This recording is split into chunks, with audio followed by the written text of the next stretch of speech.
1, 2, 3, 4, 5, 6, 7, 8 demonic machines! Demonic machines! Demonic machines! Live!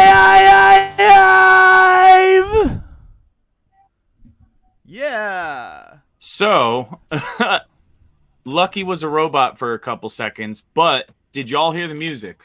Because I'm pretty sure the music went through and I could hear Lucky, but it was a little bit choppy. I think your internet was getting a little wonky during that. Oh, well. Fuck it. It's punk rock. Hey, it works. That's punk rock. That's punk rock. Yeah, so this is... we didn't do it at the beginning of June, so we're doing it at the end of June. It's the Pride episode. We're going to talk about the LGBTQ community and their involvement in music and gear. I'm sure it'll probably lean heavily in rock just because that's what we listen to. Let's see. Where are my notes? The notes. We need the notes. We need the notes. We need the notes. We need... we need to have the notes so we can do the show properly. That was a really bad Arnold that leaned into like a Brooklyn guy accent. Well, hey, I mean, you're from New York. We're from the East Coast. New Jersey. Close enough. Yeah, the East Coast. They're right next whatever. to each other. Yeah, They're literally I mean, next to each other. Because like all of my voices lean like Southern. When I'm, it doesn't matter who I'm imitating, it'll be like, yeah, man. And I was like, yeah, the goddamn man. Oh, yeah. gosh. Oh, yeah. Allen Ginsberg is, so Allen Ginsberg is kind of problematic. He was a member of, NAMBLA, which is the North American Man-Boy Love Association. Yeah. That is very, very problematic. Yeah. Big influence. Yeah, he was, he's in the music video, if you can call it that, for, what's it called? Subterranean Homesick Blues, where Bob Dylan is he's got the posters, and he's like pulling off the posters and it's like the different words he's saying. You can see Ginsberg standing in the background in that video. Oh shit. Yeah, but anyway, let's see. So, welcome to the show, everybody. I just want to remind you before we get started that we are having a Pride Month sale. Pride Riot is the code. We're gonna put the code up. I'll put it up now. Let's see. You will see the code will be at the bottom of the screen for most of the stream, unless there's other important information we need you to see. I'm gonna make a better banner than that because right now it just says the code.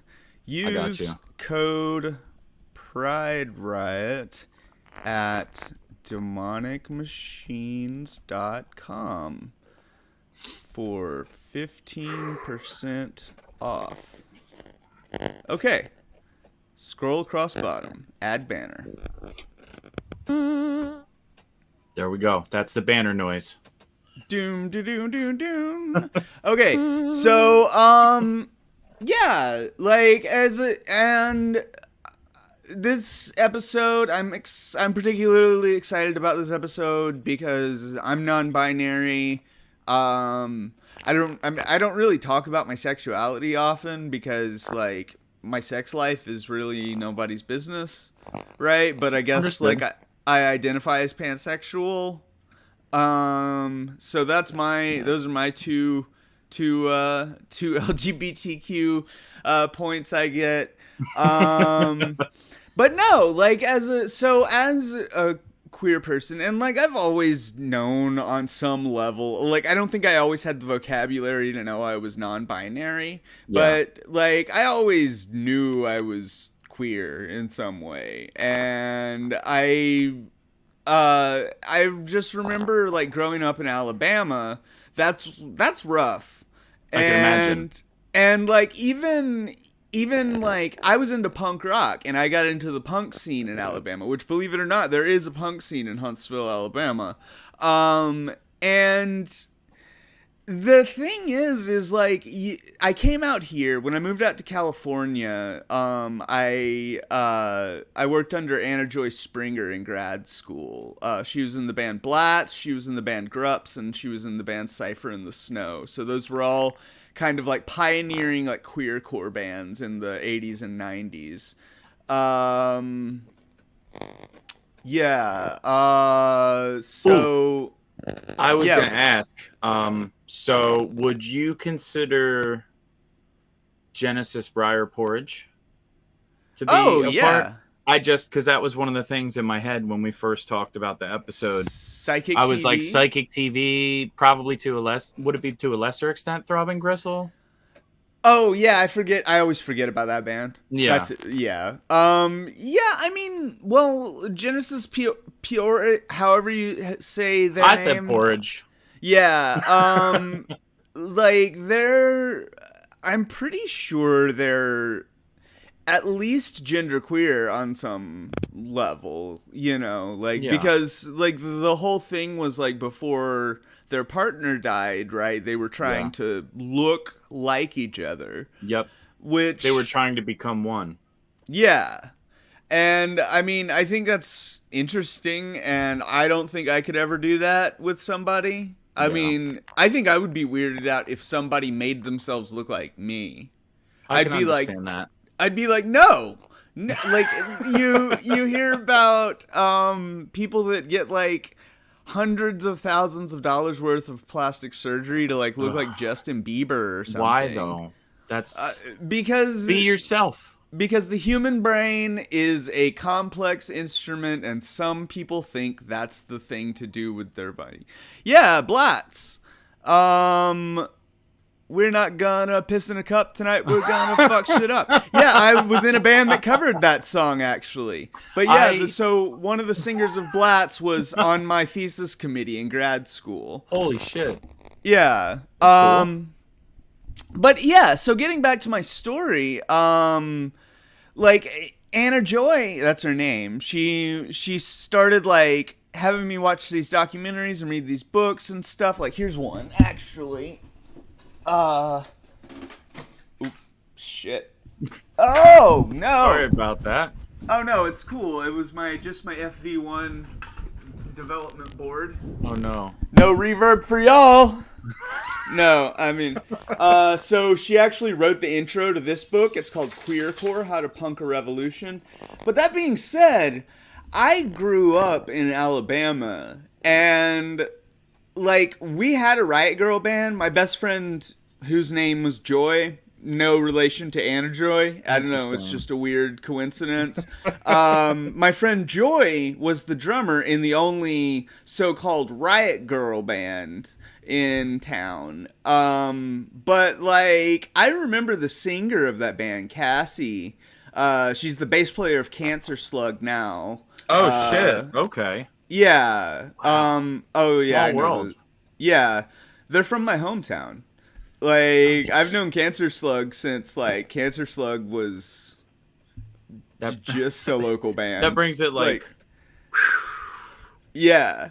But, okay, sorry about that. Cassie would always give me shit. Like, when I said I was, like, bi, she would give me shit for being bi. And, like, not just her either, like the other members of the band would like be, and I didn't even realize that Riot Girl was like pro LGBTQ in its original incarnation in the 90s with bands like Bikini Kill and Babes in Toyland and L7 and stuff like that.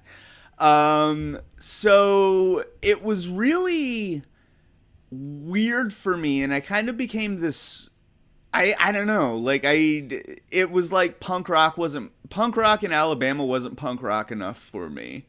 And I kind of just developed my own thing, moved to Arkansas for a while, figured out a little bit who I was, Seattle, Texas, all over the place. came back to Alabama, started a queer noisecore band called Draft. And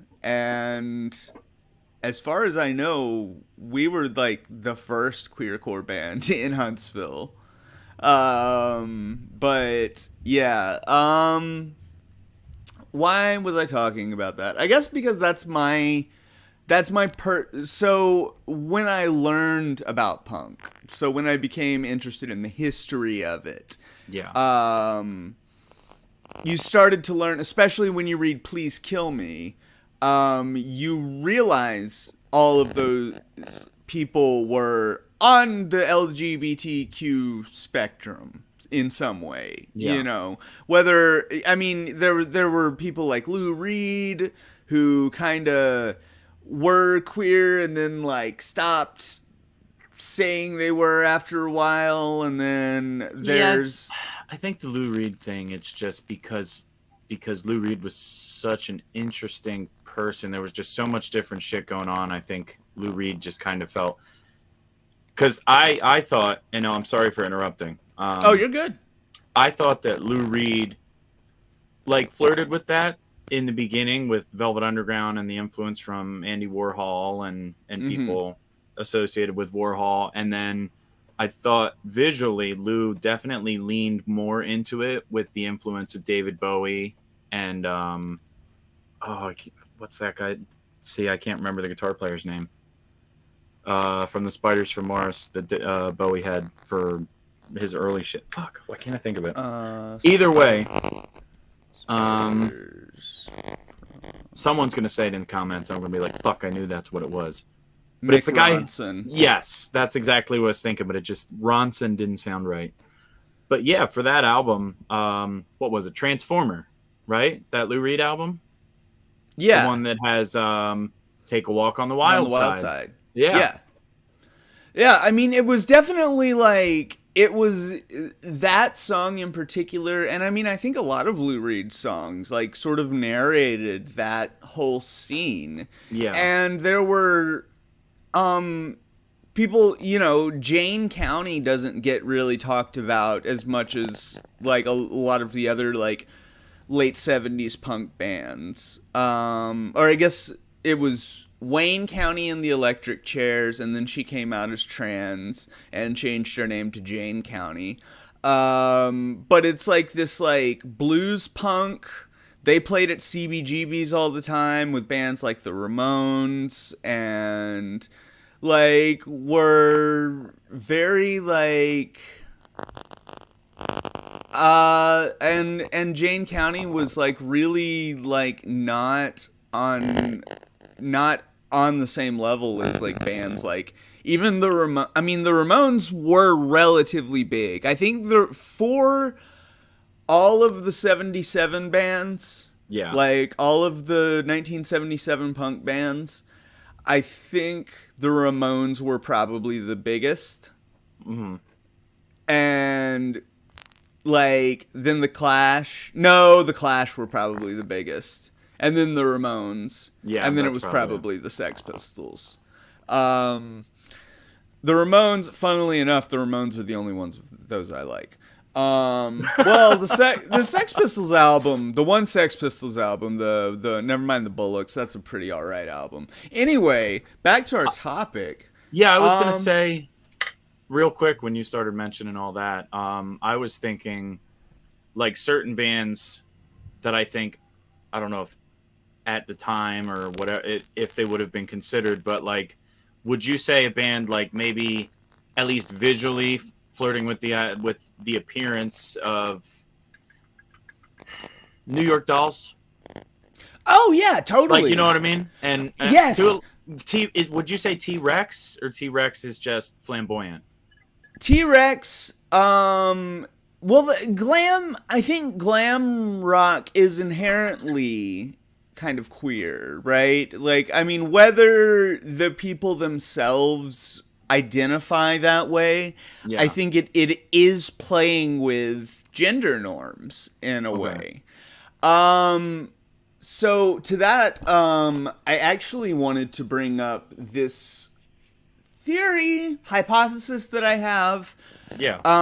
About the Okay. New York Dolls in particular. So after the Stonewall riots, or it might have been slightly before the Stonewall riots. The Stonewall riots, if you don't know, are kind of considered the beginning of the modern Pride movement. A bunch of cops busted into a men's bathhouse in New York. Yeah. They were like, "Fuck no." We're all consenting adults who can do whatever we want. They started throwing bricks at the cops. Yeah. Fuck yeah. I mean, I'm just so excited about that. But that's why the code is Pride Riot, to get 15% off, because it was a riot. So there were laws passed in New York where you had, I believe it was 3 articles of clothing that indicated your gender. You had to wear at least 3 articles of clothing that indicated what your, like, on your ID gender was, and you could get arrested for wearing drag. See, this is stuff that I didn't know that, and there's some stuff I'm sure I'm going to learn from this episode. Is what I was going to say. Sorry about that. Oh, you're good. No, that's, I mean, yeah, that's, but so I've always, like, I see a line, but I haven't been able to completely trace the line between those laws and the fact that first wave punk rock was very glam. You know, like, I mean, anyway, and I want to go back. So, Against Me, Sam says Against Me is one of my favorite bands. So I've got fun things to say about Against Me. I love Against Me, first off. I'm from North Alabama originally. I'm from the same town as the bass player of Against Me, Andrew Seward. And he was in a band called Jawas with this guy, Matt Bakula. And then Matt's little brother, Pat, was my bandmate / roommate for a while in Huntsville. So, like, I'm like 2 degrees separated from Against Me. I've also met Laura Jane Grace a couple of times, but I got to see Against Me back in the early days of Against Me. I got to see Against Me in, like, Noon's Art Gallery and Cave 9 in Birmingham, and, like,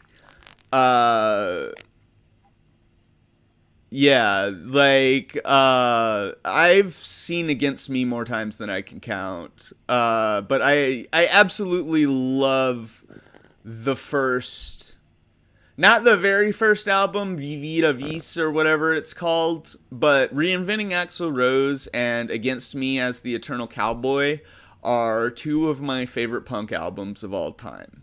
And for those of you who don't know, that band is fronted by a trans woman, Laura Jane Grace. Yeah, so, I was going to mention a group that I used to listen to at one point. I kind of fell off musically a while ago. But Life of Agony. Life of Agony? Their singer. I don't know Mina them. Caputo. I think that's how you pronounce it. Yeah, they're one of the, it says alternative metal. I only ever had one album by them. But yeah, check them out. Life of Agony's lead singer, Mina Caputo. What? I can't remember what year it was that Mina embraced her identity, but Oh, I see. yeah, that was one that popped into my head. Yeah. Okay. Because it covers the whole spectrum, you know?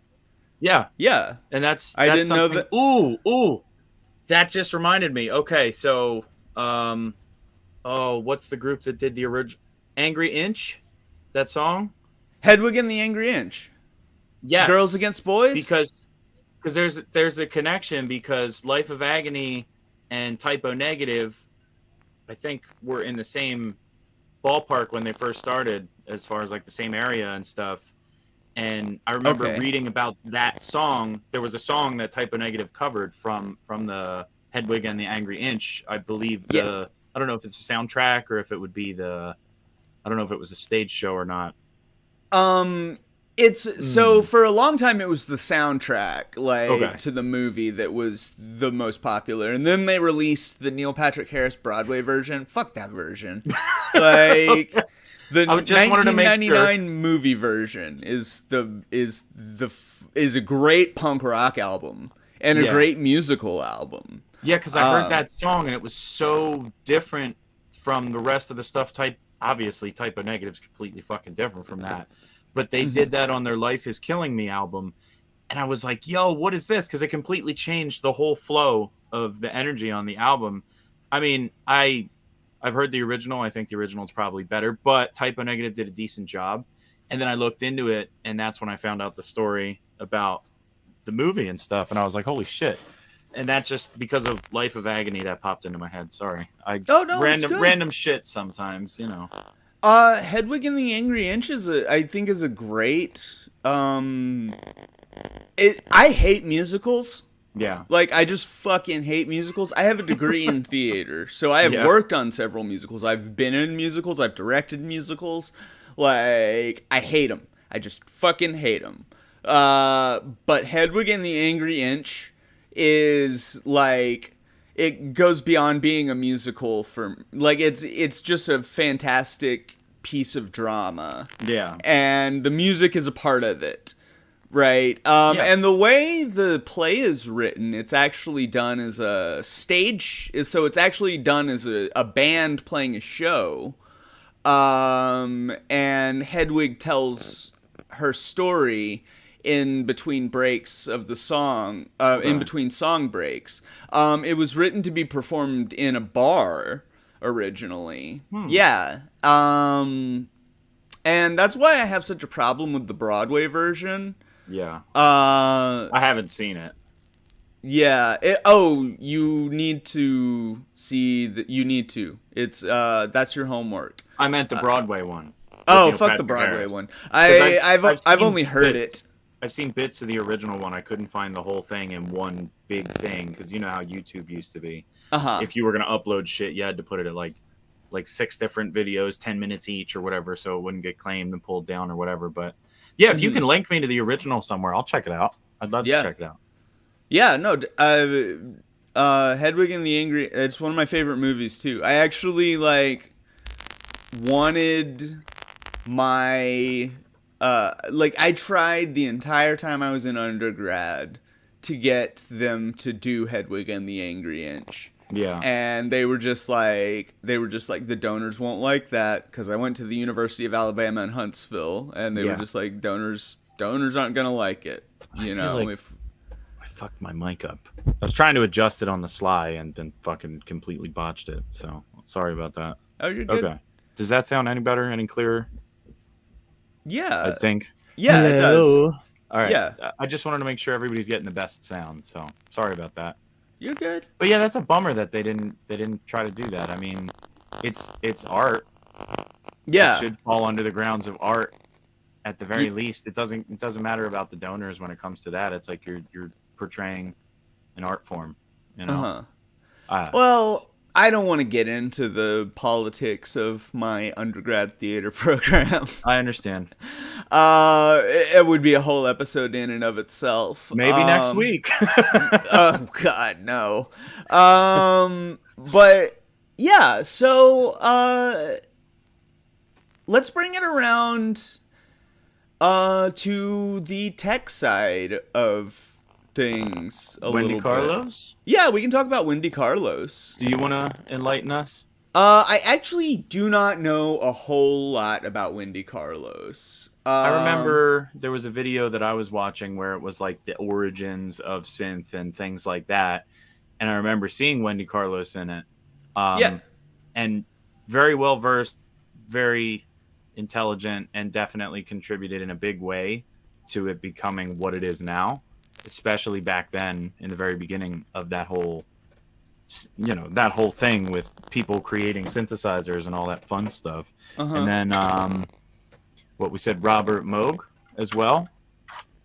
Yeah, we started to talk about that and then realized it was time to start the show. Yeah, I was reading up. I didn't know that until I read that, but I think it was also because around that time people couldn't be as freely speaking about how they were because of how society was, and like you said, there were even laws and stuff in place that I was unaware of myself.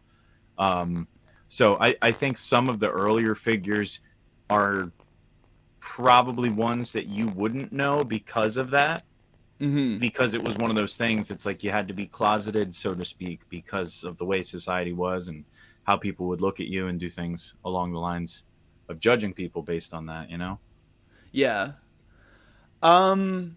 Yeah. So in the pedal build, Wendy Carlos was a very she built synthesizers. She designed synthesizers. She also did music for The Shining. Ooh, I didn't know And that. yeah, the original Tron. Um, yeah. So that's Wendy Carlos, and then in the pedal world, getting a little more focused in on like what we're about. Yeah. There's Devi Ever Effects, which I believe Devi Ever is Izzy Mouse now, and they use they them pronouns. I could be wrong. Okay. But yeah, like Devi Ever is interesting. I mean, so I've built a couple of clones of the Hyperion because it's an awesome sounding fuzz. I love the And, Hyperion. yeah, it's a fantastic fuzz. And it what wasn't that like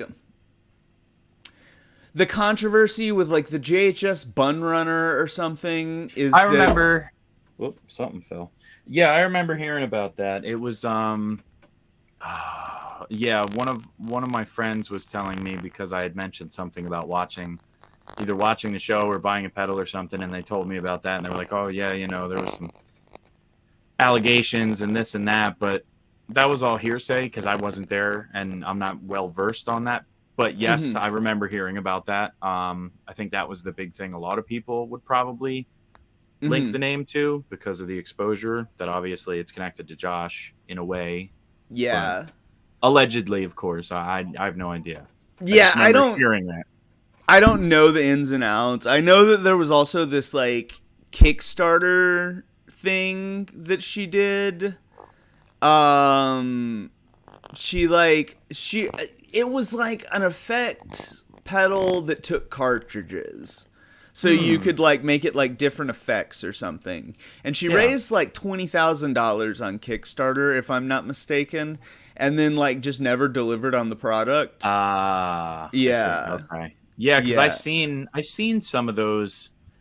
Um, yeah, I've seen some of those pedal like where it's like the cartridge thing, like you said. I've seen a couple of them on like Etsy and other sites like that. Mhm. But I didn't know that that was something that originated, I guess, with Devi Ever, in concept Yeah. at least. Yeah, I mean, I don't know if it I mean, she did sell on Etsy. That was like her main Okay, platform that she fair enough. sold on. She but like Devi Ever Effects is no more. Like they don't even I think Dwarfcraft like bought them and Okay. then some weird stuff happened and then like they both went under, Devi Ever Effects Hmm. and Dwarfcraft. Yeah, that's Fox strange. Rocks. Okay, I'll check out Fox Rocks. Ooh, Definitely. I'll. have you played with the Hyperion 2 circuit with the oscillator Yeah, building? that's That's what I mean when I say I've built the Hyperion. I got you. That was one that I actually, there was a dude that was selling pedals that I guess, he put stuff together, and it was like putting weird quirky enclosures, and one of them was like a Fisher Price toy camera, and it was toy camera fuzz, and I was like, "Oh, I love this." And it was like my staple sound for the longest time, and then one of my friends fucking stomped on it and busted it in, and then I Hmm. couldn't use it anymore, so I took it apart and asked one of my friends with a brain if they could figure out what it was and make me a copy of it. and they were like, "Oh yeah, it looks like it's this," and they said Hyperion, and I was like, "Oh, okay, cool." And I was like, "Oh, that's a cool name." I didn't look into it too much, and then later found out that it was a Devi Ever circuit. Mm-hmm. So yeah, that's probably one of the earliest pedal experiences with that particular company. Mm-hmm. I don't know where I was going with that, but yeah, It, the Hyperion 2 is fucking cool. yeah. That's a fucking crazy one. Oh yeah. Okay. Yeah. So I think I showed it off on one of the earlier Instagram episodes, where we had Riff Mountain Sam, and it was that one that I rehoused into a fucking Boss SD1 enclosure and like yanked the actual foot switch part off and just wired up a click there instead. Yeah, I sent that. I forgot I sent that up to Sam. Yeah, Okay. it's fucking awesome. And yes, it is very hard to tame. I would usually play it with the gain or the fuzz knob at about 9 o'clock. Just like real light there, you know. Uh-huh. All right, cool. I So always dime my fuzzes. I don't know why. Like, there's something in my brain that's just like, you've got to turn the fuzz up to 10. If you don't turn the fuzz up to 10, it's not fuzzing. well, I think the thing is for me is I didn't know the difference between a fuzz or a distortion, and I was using it for like trying to write metal. Mhm. So I guess for me, I dialed it to a point where I got the sound I wanted, and I was like, yeah, and then later found out. But yeah, I mean, fuzz now, part of the fun of a fuzz is to just see how furry and fuzzy you can get with it. Yeah, like, well, and I mean that there I'm not saying no one should turn their game below 10. That's not what I'm saying. I'm just saying, like, that's kind of like, because I feel like that's when you get that maximum like woolliness, and like I just imagine like tentacles like spiraling out of everything and like creating this like the musical notes are like, twisting, and that's what I think of fuzz. Distortion and overdrive I think are always more like they're tighter. Like, see, for me, when I think fuzz all the way up, I think like a giant shag carpet grows into a fucking forest and you have to navigate your way out of it. And with distortion, I always thought it was like spikes and nails, because that's the shit that's like with metal and stuff. That's how I would always put it together, like more abrasive and sharper, I guess, is the best way. Because a lot of the fuzzes that I use are they're kind of low on the trebly side. But my ears are all fucked up because I'm getting old, so I can't really stand too much treble these days. So that could be part of the reason as well. So and yes, a Big Muff is Big Muff. Interesting things about the Big Muff. One, the New York City 1999 New York City Big Muff reissue when EHX came back to America was designed by Fran Blanche, who is a trans woman. You may also know her from Frantone. But so she designed that Big Muff, and I used to make a clone of it. It actually uses Schottky diodes as opposed to like the normal silicone signal diodes that like you normally find in it, and it gives it a much like brighter kind of like like you were saying, nails and stuff. Like, it's got more of that kind of sound to it. I think later models switched the diodes back. Yeah. But the topology, I was going to say the topology of Big Muff is really interesting, because while it is considered a fuzz, the topology is actually more consistent with an overdrive. It uses soft clipping to create its distortion, which is why a Big Muff is such a usable fuzz. Oh, yeah. But what were you going to say? I was going to answer Sam real quick. Sam, that's on my docket for this week. I still have 3 more days that I have to unload trailers at work, and then after that I'll have time to... When I sent Sam stuff, Sam sent some stuff back for me to play. And the past month, I've just, between between adjusting to new medication and other stuff that's been going on, I haven't had the time to really sit down. Other than last night, I redid my guitar board, which I wanted to say I found the perfect spot to put the flanger. Yeah. So I have that. I was putting it at the very, like, towards the very end of my chain, but I feel for me it's more usable like right after my dirt, but before my preamp and my reverb out, because I like the way that it sounds with the preamp EQ. And I also have, I think I have that in my gated section. So if I'm not playing, it'll silence it out, because I'm a stickler for just like, if I'm not playing, I don't want any sound. You know what I mean? But no, I'll have to record something and I guess send it to you so we could play it and let people hear it on the show. That's a good idea too. I just thought about that. Maybe I'll see if I can put together some sound samples for some of the stuff that I have that we can just, put up for people to check out, see how it sounds, and I could play it on my electric piano for you. And yes, it is Sam. Yeah, that's the Gojira Effects drone muff. Oh, okay. I wasn't sure if it was a different circuit muff just for you, or if it was the one with the Rift Mount artwork. Okay. I completely lost track of where I was, but yes, let's go back to Lucky. Oh yeah. I'm running out of specific things to talk about. We've got songs of pride on here. And all I can think of right now is that disco song. I'm coming out. That just popped into my I fucking want head. the world to know.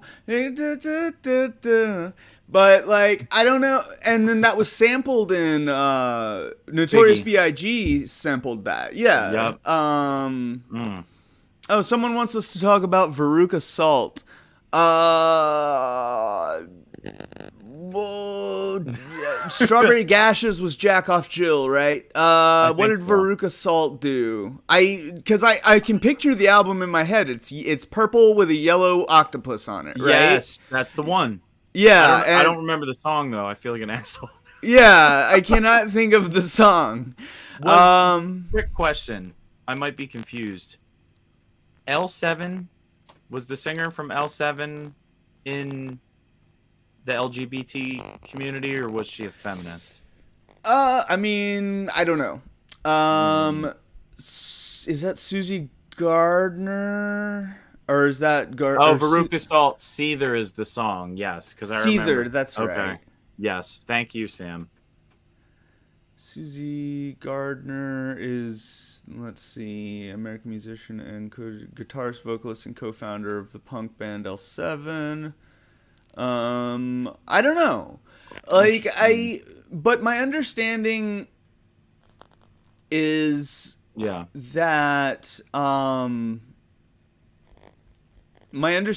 that, like, the original Riot Girl scene, well, so there were a couple of scenes that happened on the West Coast, from what I understand. And then there was, like, a DC scene. And Bratmobile was kind of the connection between those two scenes, because Bratmobile had, like, members in both Olympia, Washington, and Washington, D.C. Also, there was a big connection with the DC post-hardcore scene and the Riot Girl scene. Ian MacKaye, there's actually this video of Kathleen Hanna before she was in Bikini Kill reading a poem she wrote at a reading, and you can see Ian MacKaye standing right there. Ian MacKaye from Fugazi and Minor Threat. Oh, yeah, I was about to say Fugazi. Yeah. Yeah. But so there was that scene, there was the Olympia scene, and then there was, like, the LA scene. And L7 was part of the LA scene. Okay. It might have been like it might have been like more of like a general California scene. But like, from what I understand, the difference between the Olympia scene and the California scenes were the Olympia scenes were like, we don't fucking need men. Okay. Like, men get the fuck out. Whereas the California scenes were like, hey, as long as you're down for the cause, like, then you're cool. Yeah. Right. And of course that's not an indictment of like an entire scene. I'm not saying like everyone in Olympia was like that, but like, you know, you get certain vibes in certain scenes and at certain venues and that sort of stuff. And I mean, Absolutely. I can only really quote people who were there. Like, I can't really like speak to it myself. Yeah. I have seen Bikini Kill, and I never realized she talks about kissing a girl in that song until I watched the documentary The Punk Singer. Okay. Because Kathleen Hanna is bisexual, and The Punk Singer is about Kathleen Hanna. But there's a line in there. I told you my best friend was the drummer in the only Riot Girl band in my town. So Bikini Kill was a band I heard a lot, you know, and like I didn't even realize the lyric. When she talks, I hear the revolution in her hips. There's revolution. In her lips, I taste the revolution. Something like that, you know. Okay. And like, the song Rebel Girl. I don't know. Like, I just never realized there was that element to it. And I think I was so, like, because of the culture I grew up in, that it was like feminism was a completely separate fight from LGBTQ rights. And in fact, in Alabama, people weren't even like fighting for LGBTQ rights that I was aware of in 2002 or whenever I was in high school. But yeah, what do you think about all of this, Deuce? Well, when I was growing up, I always had my uncle who was always around, and he was the first openly gay person in my family that I'm aware of. Mm-hmm. And it was just, because when I look at how far everything's come from where it was when he passed away, it's just like he was around still when there was a time where, like, even in the political sphere, they're like, yeah, no, we're fuck gay people, this, that, blah, blah, blah. Mm-hmm. So because he had like a government job, he had to, you know, suppress himself and be somebody who he wasn't. Mm-hmm. And so whenever this issue comes up, because a lot of people, I mean, I'm sure people who are watching the show and have watched know that I'm Christian, and a lot of people assume that every Christian person hates gay people, which I already explained previous episodes. Feel free to go back. That's not me. I'm not your guy if that's what you're looking for in a Christian, you know. Mm. But it was just for me, since I always had my uncle around in my life, I didn't know that there was anything wrong with people being like that. I didn't have any issues with it. And, you know, I mean, there were times in my life when I was unsure of how I felt about myself. And, I mean, I'll be open and say when I was in college, I definitely felt like I was probably a woman trapped in a man's body at some point. And to an extent, I still do sometimes. As strange as, you know, I look like a big fucking lumberjack, but it's, it's just part of the journey, you know? And it's just, so this has always been something, even if it's not been something a lot of people know about me, it's just always been something in my life that's always had a part in my life. And I never found any reason why people made such a big deal about it and people were so hateful about it. And, you know, like growing up, my mom would be like, oh yeah, check out, Elton John, Cyndi Lauper, Liberace was always the butt of a lot of jokes. That's how I first heard Liberace's name, because you know, someone made a silly gay joke when I was a kid, and I'm like, oh, who's Liberace? And then, you know, looked it up. Yeah. But No, I mean, I don't feel like it matters, and it shouldn't matter. It shouldn't make you any less of a person because of how Mhm. you feel and you identify and things like that. Mhm. And as far as the music scene, we would probably not have as many good bands or albums to go back and listen to if it wasn't for people within that scene and people that were involved in making instruments and things like that. I mean, could you imagine a world without the Moog synthesizer? Yeah. You know what I mean? And I see this one I wasn't sure about. Little Richard. Was Little Richard Little Richard. So, fun fact: Little okay? Richard got his ministry degree at Oakwood College, which is in my hometown. Okay. Um, So in the so beginning, I guess Little Richard was more open about stuff and then like became super ultra religious and kind of was like, yeah, I didn't mean any of that. I honestly don't know anything about Little Richard. I mean, I know that every time I've seen Little Richard, Yeah. I'm like, I he sets my gaydar off, but like I don't personally know if Little Richard is gay. You Well, know, what a way to put it too. Oh gosh. Yeah, I can understand Michael's comment there.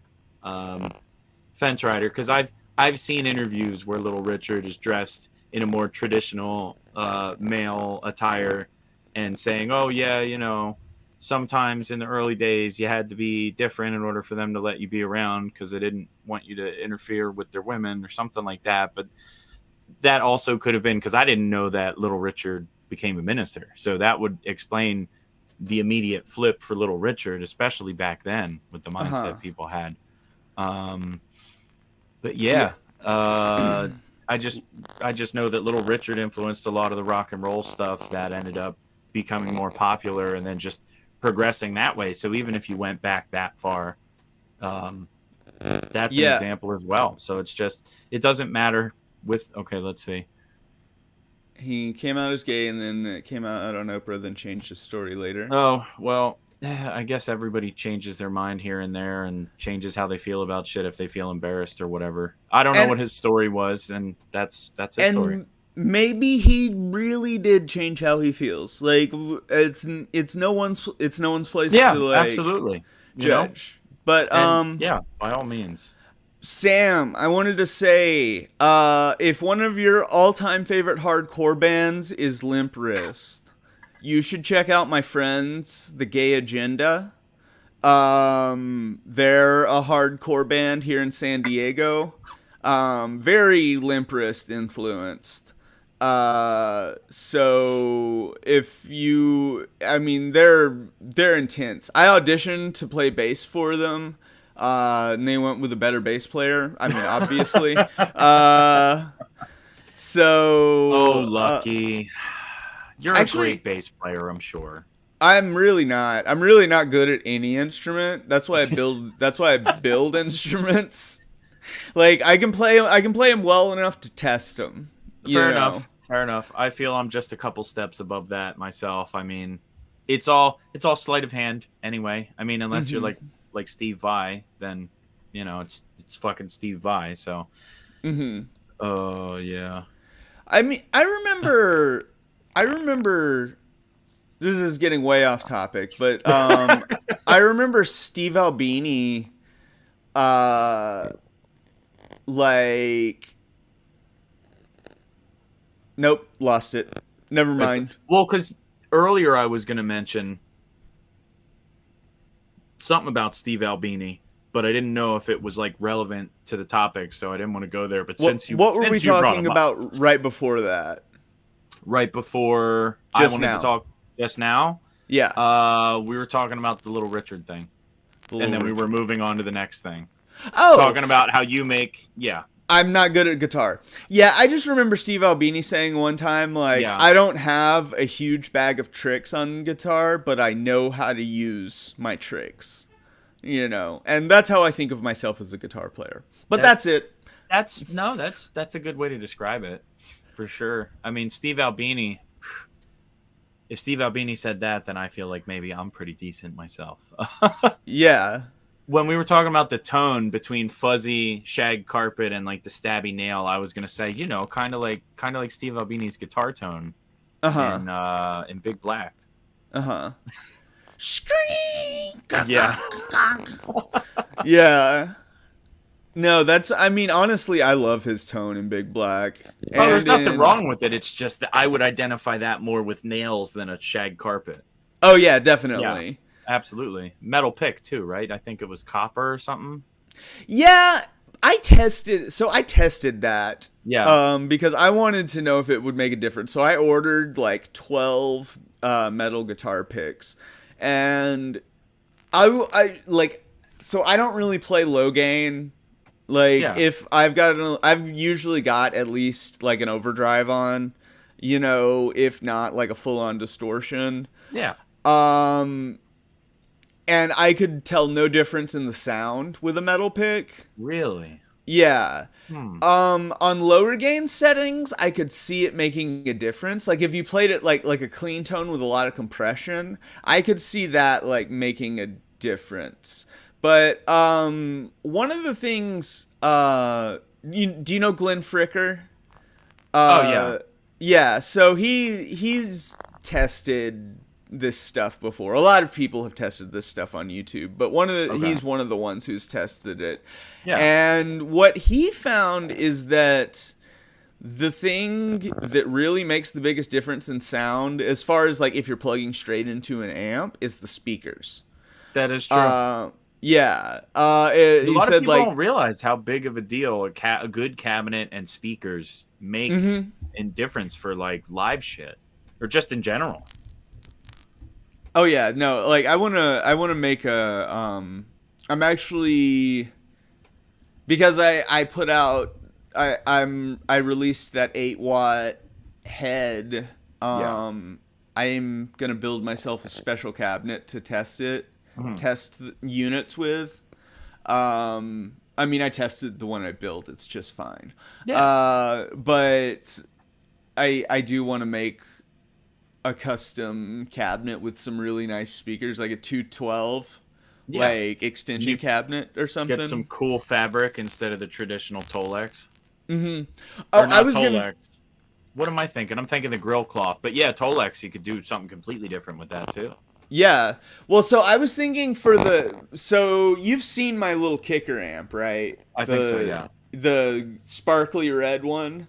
Yeah. I was thinking of doing like patchwork Tolex and then the OG like green and brown and red diamond pattern that used to be on, I think it was on like old Vox amps. Yes. Or something. So. Yep. Yeah. I wanted to get some grill cloth like that and then have the patchwork Tolex and it just looked like this like patchwork kind of cabinet. I don't know. And I want to put 2 different speakers in it. Yeah. And maybe set them up to be a stereo setup. Ooh, that would be cool. Yeah. Anyway. Yeah, sorry. We're just enjoying ourselves, friends. Thank you for joining us. We're all here having fun. And yeah, I was interested, Sam, in the Cannabis Rex speakers because I heard about them. I didn't know they were made out of hemp. That's actually pretty cool. Yeah, that's a new thing that is gaining popularity in the speaker world is hemp speakers, hemp cone speakers. I mean, it makes sense. I mean, hemp's a really good material. It's a shame we don't use it in more things, you know? Yeah, I mean, that reminds me. I'm going to turn my camera off. Got you. I will entertain everyone with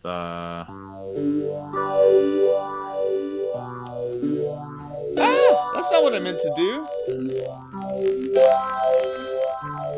There we go. If you know the words, sing along.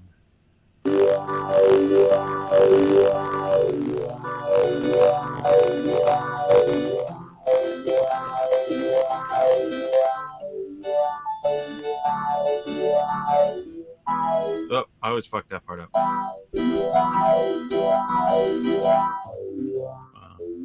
Yeah, I fucked it up. Either way, though, I am playing the Armin Super Piano that we featured in the previous episode. if I'm not mistaken.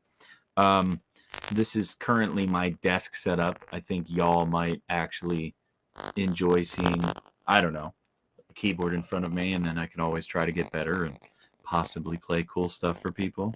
I'll turn the phaser off. Yeah, let's see.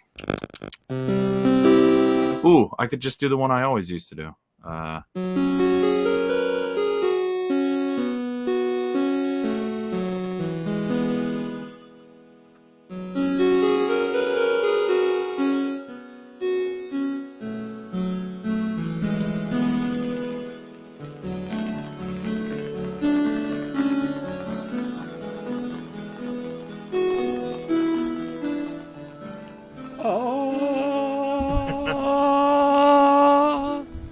You remember this one, right?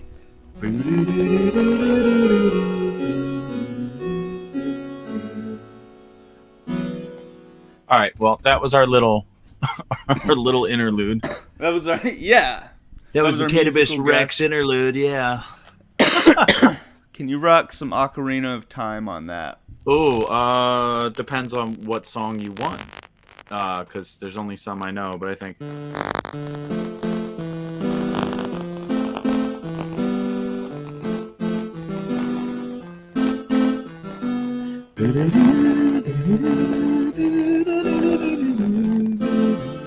I can't do both because my brain doesn't work that way right now. But yeah, that's one too, right? Song of Storms, right?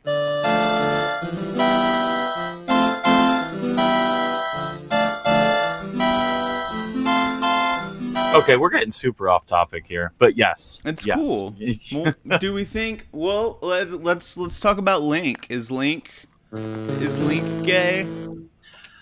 Or You know, trans, that's or- actually an interesting question because they were, I don't want to say they were playing with the idea, but they were considering the idea of having Link be male or female, not just like, oh yeah, you get to pick whatever corresponds to you, but as an actual playable character with reflective.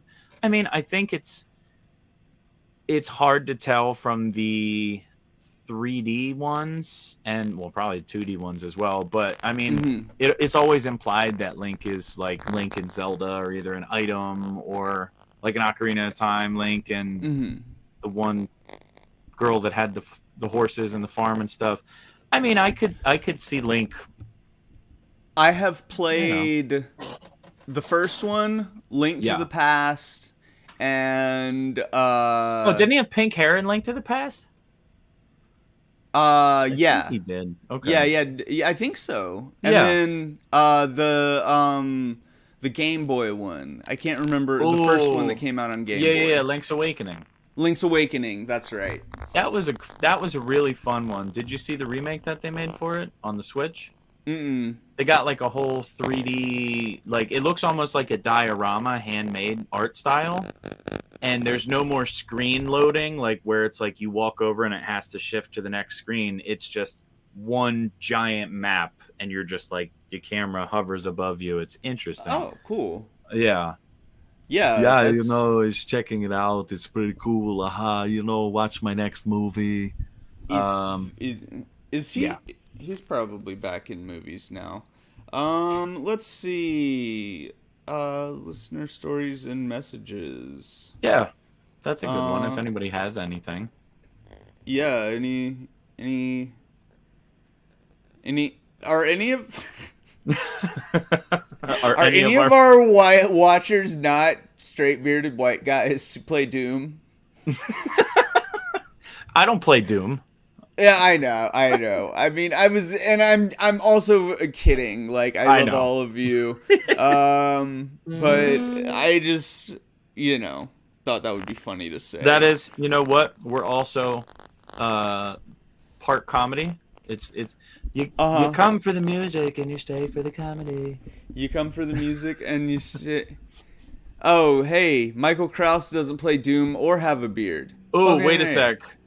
Since we have Sam is apologizing for in fact being the You don't have to stereotype. apologize. I was joking. We were just busting balls. Or not balls.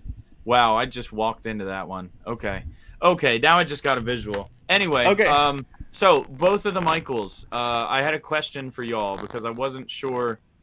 One of y'all told me on one of the previous episodes you bought something, and I said if you sent the receipt over that I would put together an instrumental for you. So whichever one of you that was, if you say something, I can write it down and then figure it the fuck out because I was fucking gone. So I apologize, both of our Michaels. Mm-hmm. Yeah. Yeah. Yeah, that's pretty much it. I mean, That's I love everybody we got here. Oh, okay. So it was Michael McFall. Okay. yeah. Could you reach out to Lucky? Um, and I guess me and Lucky will exchange the information and then I can put together that track to send out to you. Yeah. Was there specific, I guess in your correspondence, include what genre you want and I'll do what I can. But yes, Yeah. thank you. Thank you for getting the Punk Blaster, or the Punk Buster. Punk Buster. Yeah, sorry, I read that wrong. It's cool. No, you Yeah. read it right. It's just but it's cool. Like it just says it on the front of the box. Yeah. And Michael Krause, we love you anyway, even though you're late. It's okay. It's cool. Yeah. But well, yeah, it's I don't know, cuz I didn't want to blast punks. Yeah. Like I just wanted to I felt like punks bust stuff, you know. Yeah, they bust absolutely. shit up. And yeah. So, I didn't get a chance to pick songs before, but we have a playlist for tonight's episode, correct? On Spotify? Yeah, I actually just added the gay agenda to it. Okay. Because I totally forgot about them. But so there's 6 songs on there right now. And I figured you and I could discuss a couple songs that we think might fit out of things that I would think, at least for the next couple minutes, if that's out. Fuck you. Yeah. Sorry. So I'll run through mine real quick. Okay, just what that way put I on know. Here. Yeah, so Transgender Dysphoria Blues by Against Me. The song title is pretty self-explanatory. Yeah. Sex Boy by The Germs is a lot of people don't know that Darby Crash of The Germs was gay. He also died very young. He was like 22. Rest in peace. Standing in the Way of Control was Gossip was probably the first queercore band to really make it somewhere, like on a national scale. They're from Arkansas, by the way.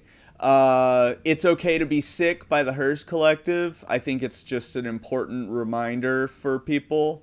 Yeah. It's okay to be sick. And the Hers Collective, I saw them recently. We actually canceled an episode because they were playing on a Sunday. Yep. And they are absolutely fucking fire. I don't know how else to put it. Then there's Rebel Girl by Bikini Kill. We already talked about them. And then Yes. Homo Riot by The Gay Agenda. So yeah, Well, those. Mine are probably going to be more like 70s stuff because More that's more my experience. Like obviously Lou Reed, Take a Walk on the Wild Side. Oh, Gay Bar by Electric Six. We can put that. That's if a you fun want to do song. that, we'll put that on there as one of mine too because I'm not sure if I have It's enough. okay. Well, I wanted to ask you. We discussed Hedwig and the Angry Inch. Uh-huh. Would you consider? I was gonna say the song that Typo Negative covered, "Angry Inch." Would you consider that to be a bad example, or would you? Oh no. Okay. Oh no. If you Okay. watch when you see the movie, you'll be Yeah. like, oh, okay. So the original because version of that, if it's on Spotify, we could probably put on the playlist. I didn't put any Hedwig on this, and I can't believe that. Yeah. That's why I'm here. Yeah. Angry Inch. Do you want the Yes. Typo Negative version or the? I mean, like I said, I think the original one's probably better. If anyone's interested, though, they can look up the Typo Negative version after they hear the original. Uh-huh. I mean, it's a good cover in my opinion, but I also really liked Typo Negative. So, oh fuck. Oh fuck, I'm dropping everything. All right. And I wanted to choose one of the ones off of David Bowie's Ziggy Stardust, but I didn't know if Ziggy Stardust the song would be, you know. What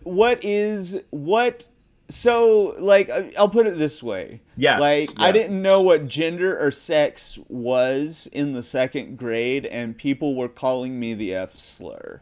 So whatever queerness is, it's got nothing. It goes beyond just gender and sex, Okay. right? So Yeah. I would say Ziggy, like the song Ziggy Stardust. Yeah, that's the one I would say. Okay, Um, cool. trying to think. Sorry, someone's running the vacuum in the background, so now my brain is like, it's like a microwave's going off at the same time, and the frequency's already being occupied by one sound. Oh, I had one. Fuck, there was a psychic TV song that I wanted to pick, but I don't remember the title of it. Are there any psychic TV songs that you would suggest, and we could just tack that onto the list? Let me see. Okay. Oh yeah, I mean, obviously we tried to talk about more figures that weren't already very, very well known. I mean, I mentioned Elton John through the little, the whole da, da, da, da, da. But yeah, obviously Prince, I think, was very in. He was he played with gender Yeah. a lot. I didn't know the right way to say it, so that's why I stopped, because I wanted to think before I said anything. And then Oh, yeah. Freddie Mercury, obviously, but everybody talks about Freddie Mercury. Yeah. Who talks I about mean- Wendy Carlos? Talks about Robert Moog. Yeah. Yeah. I mean, I did have a Wendy Carlos song on there, but it was just like 10 minutes long and just like okay. droning synth kind of stuff, like 70s horror movie stuff. Yeah. I understand. Which is fine. It's fine music. It's just not music that gets my heart pumping. But yeah, so curious if you ever listened to Tim Robinson, Glad to Be Gay. He was more pop punk. I remember his record sleeve had info for things like Planned Parenthood, gay youth support groups, etc. Okay, cool. I will check them out because I do not know them. Yeah. Yeah, we went through this without talking about Prince or Freddie. Prince was a Jehovah's Witness, though. I don't know if Prince was. Yeah, which was interesting. Now that you mentioned that. But Prince definitely did play with his gender expression. Yeah, absolutely. Yeah. Sure. And especially in the 80s, I would say. Well, yeah, in the 80s. Yeah. I mean, I remember asking. Actually, I have a funny story related to this. Yeah. I was going through my parents' record collection, which my parents are not cool and don't really listen to music. I don't know how I ended up the way that I am with them as my parents. Yeah. But I didn't know Sister Rosetta. Yeah, I didn't know that Tharpe was either. gay. But I remember finding a Prince and the Revolution record. And Prince is just looking all hot and like wearing like a crop top on the front of it and stuff like that. Yep. And I was like, Mom, is this a man or a woman? And she like pauses and goes, That's Prince, honey. he's male. And I to this day don't know what she meant by that. Well, I think I kind of know what she meant by that. It was still like, I mean, like, I would definitely say that the way Prince presented himself probably upset most conservative Christians. Oh, probably. Yeah. But like, yeah, Freddie Mercury, definitely an icon. We lost him to the AIDS crisis, unfortunately. I mean, if you want, we could throw Queen's Killer Queen song on there. Oh yeah, or yeah, any. That was one of the first. Killer Queen in particular was one of the first Queen songs I remember ever hearing, and I was like, "Holy fuck, this dude is amazing!" Like vocally, because it was like, And it Uh-huh. just, I don't know, when I was younger, because I was used to hearing, like Beach Boys and Beatles and shit. I'm like, what the fuck is this? This is different. Mm-hmm. My Uh-oh. Are internet. you I gotta cutting do the out? internet dance. Hmm. Well, Yep, we're I gotta do about the 10 minutes internet over. dance. We're about 10 minutes over, so we can call it. Um, but yeah, thanks to everyone for tuning in. We always appreciate Am I back now? yeah, you're back. We I think I'm always back now. Okay, cool. we Sorry about that. appreciate every single one of y'all coming to watch our show. Even when we don't necessarily know what we're talking about, or we're just kind of BSing around and getting off topic. I think Um, it's more of an experience now than a show, and anybody that's part of it, it's just like hanging out. It's like yeah. this is the one night a week that we all get to hang out and we get to talk about music stuff, and if we go off topic, it's okay because we're all passionate about what we're talking about and we're Uh-huh. enjoying it. And I think one of the most important things is to enjoy yourself with whatever you do, and I think that Uh-huh. applies as well, And you know. also, me and Deuce are the boss of this hangout. So, Yes. no, not it's really. it's the Deuce Lounge, so you Yeah. have to go through me first. I'm the bouncer. And Yeah. yeah, I was gonna say, even if you're not participating per se, but you're still here, you're always gonna learn something. I can't Mm-hmm. promise it'll be some, like, for certain. Obviously, this episode was more of like understanding and learning things for me myself, as well as just sharing what I know. But other episodes, we try to bring at least one fact to the table. So if you didn't Mm-hmm. like the show, at least you can say you learned something. We also used to do guests on this show and just haven't for the last like month Yeah, or something. I think we've just kind of been playing around with what people like to see. I mean, Yeah. guests are awesome, but if we're doing a guest every single week, it kind of, I feel like it pulls away from the hangout feel because it's like we put the focus on Mm-hmm. the guest, which is fine. And I enjoy having guests as well, and I'm grateful that we've had the guests that we've had. I Mm-hmm. just saw Louis Wingrove said raised on Motown. Yeah. Motown's cool. I like Motown. But yeah, uh, we appreciate everybody being here. Don't Yeah. forget Pride Riot, demonicmachines.com. What's for the rest of the month? For the rest of the For the month. rest of the So you've month. got till midnight on June 30th. Yes, please don't forget. Yeah, and so I've got an awesome fuzz that costs $87, y'all, Yes. and you should totally check it out. You should check out the other things that we have, and like what was I gonna say? I was gonna say, oh, check Patreon. out our Patreon. Yes. Yeah, patreon.com/demonic machines. It's literally just asking for donations. We don't really have any kind of special anything for you. We'll mention you on the show. Actually, let's do that right now. Yes. That's a good Patreon idea. supporters. And All what we could try to do is between you and I, we could put together like one song a month just to upload for the Patreon subscribers, maybe something. yeah, we'll figure something out. Yeah, something fun. You'll see. We'll do something fun. But Hey, yeah, we could even have it so certain guests, if they wanted to be a guest on a show, maybe ask if they had questions and stuff, or uh-huh. that could be something for Patreon as well, possibly. Yeah. Hey, thanks for joining. Really appreciate it. Um, let's see. Well, I'm trying to find it. Patrons. There we go. Our patrons are Scott Thompson and Jeffrey Wine. So Scott Thompson. Oh wait, Scott Thompson. Scott Thompson helps me build sometimes.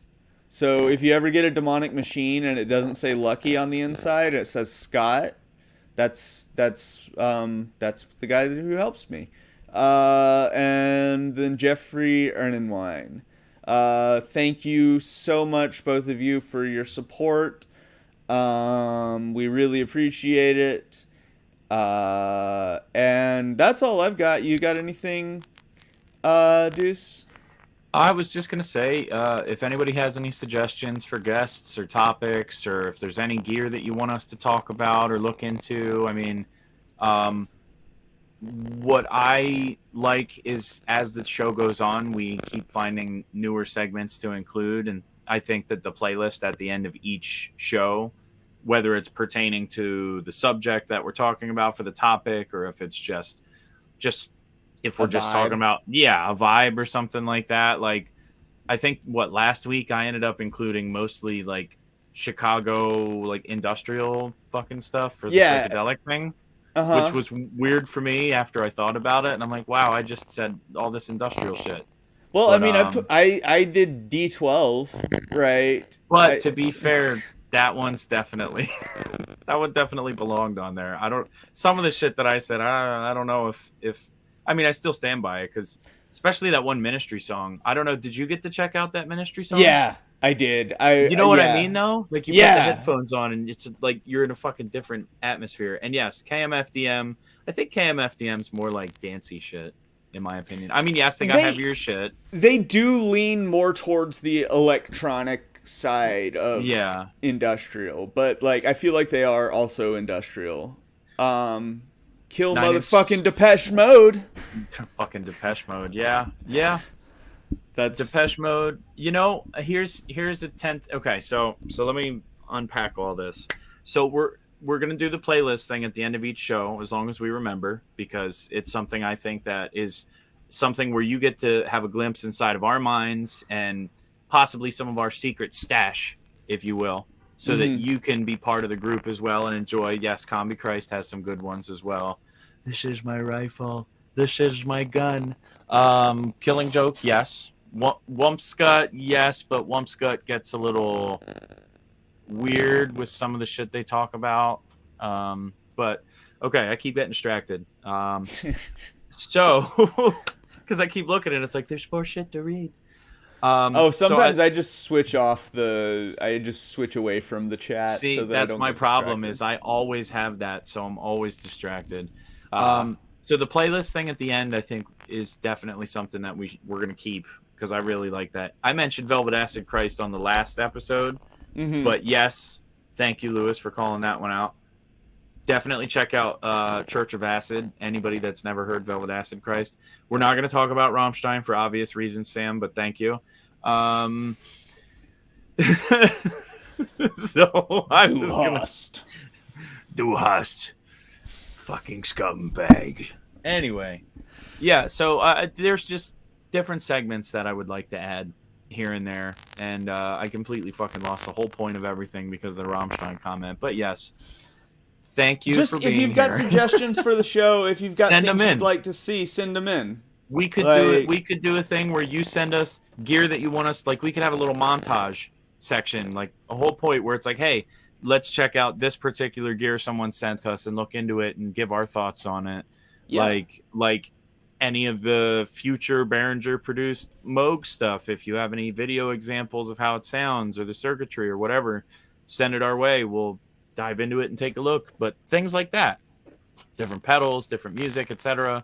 If you want us to talk about certain topics like industrial, which I was going to suggest possibly talking about in the next episode, because there's a lot of crossover with gear, especially synthesizers and effects units. Like Paul Barker, Maleko Heavy Industries, they have a lot of stuff, a lot of analog stuff, synth stuff. It's Euro rack mount stuff, things like that.